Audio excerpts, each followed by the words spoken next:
God is in control. The great wealth transfer. God is in control.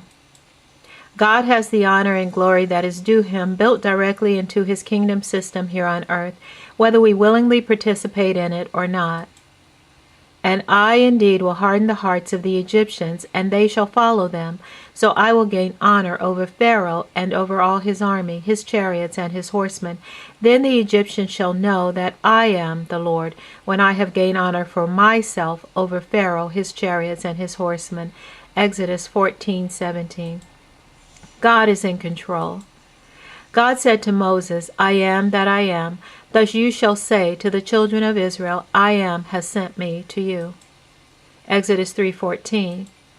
I am equals God. He has magnificently positioned himself in front of everyone and whatever we are in our lives. Example, I am Freda, God is first. I am an advisor, God is first. Behold, I am the Lord, the God of all flesh. Is there anything too hard for me? Jeremiah 32:27. For by him all things were created that are on earth, visible and invisible, whether thrones or dominions or principalities of powers, all things were created through him and for him. Colossians 1:16-17. God is in control. When we make statements like I am broke, our confession is God is broke. I am sick, God is sick. In ignorance, we speak destruction over our own lives, using the power of our own words against ourselves. Do not let the son of the foreigner who has joined himself to the Lord speak, saying, The Lord has utterly separated me from his people. Nor let the eunuch say, Here I am, a dry tree. Isaiah 56:3. Death and life are in the power of the tongue, and those who love it will eat its fruit. Proverbs 18:21. For by your words you will be justified, and by your words you will be condemned. Matthew 12:37. God is in control. Our economy and God's kingdom principle. According to the Federal Reserve, U.S. households' wealth plummeted by $5.1 trillion between October and December of 2008. Savings, stocks, real estate values practically disappeared overnight. Where did the $5.1 trillion go?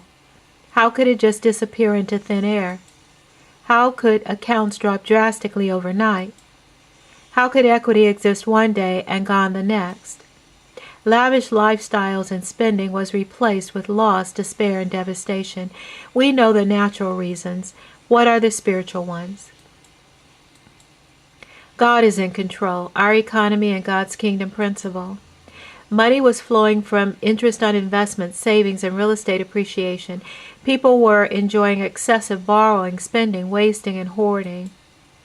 Our lifestyles of self-indulgence and instant gratification were placed ahead of God's purposes, which activated his kingdom principle, and $5.1 trillion was transferred from our world system to God's kingdom system. Will a man rob God? Yet you have robbed me. You say, In what way have we robbed you? In tithes and offerings. You are cursed with a curse, for you have robbed me, even this whole nation. Bring all the tithe into the storehouse, that there may be food in my house. Malachi 3:8 and 9. God's kingdom principles have been established from the beginning of time. His word is true, his plan is sure. Heaven and earth will pass away, but my words will by no means pass away. Matthew 24:35. God is in control. God's principle. Thus speaks the Lord of hosts, saying, This people says, The time has not come, the time that the Lord's house should be built.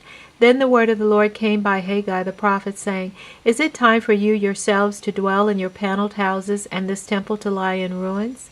Now therefore, thus says the Lord of hosts, Consider your ways. You have sown much and bring in little. You eat, but do not have enough. You drink, but you are not filled with drink. You clothe yourselves, but no one is warm. And he who earns wages to put into a bag with holes. Haggai 1:2-6. God is in control. God's kingdom principle. Thus says the Lord of hosts, Consider your ways. Go up to the mountains and bring wood and build the temple, that I may take pleasure in it and be glorified, says the Lord.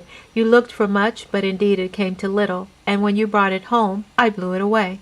Why, says the Lord of hosts? Because of my house that is in ruins, while every one of you runs to his own house. Therefore the heavens above you withhold the dew, and the earth withholds its fruit. For I called for a drought on the land and the mountains, on the grain and the new wine and the oil, on whatever the ground brings forth, on men and livestock, and on all the labor of your hands. $5.1 trillion. Haggai 1:7-11. God has the honor and glory that is due him, built directly into his kingdom system here on earth, whether we willingly participate in it or not.